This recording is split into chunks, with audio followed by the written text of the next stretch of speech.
If a person goes to a fortune teller to ask him a question out of curiosity, that means I don't want to believe them, but I say I'm just going for the fun of it. The hadith in Sahih Muslim says, Allah will not accept his salah for 40 days. You go to a fortune teller, okay, right, tell me my fortune. I'm just joking. I just want to see what he says. No, I didn't believe in it. I just want to see. Allah says, even if you just wanted to see what he said, your salah is not accepted for 40 days. It's a hadith in Sahih Muslim by Muhammad sallallahu alayhi wasallam.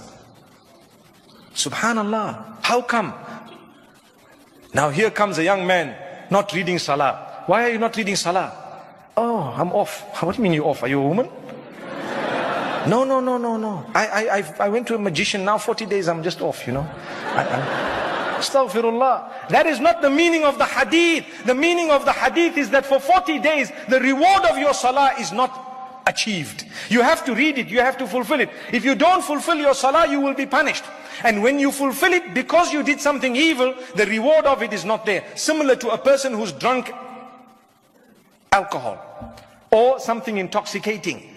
The hadith says 40 days, salah is not accepted, which means the reward of the salah will not get to you. It's like payment of a punishment.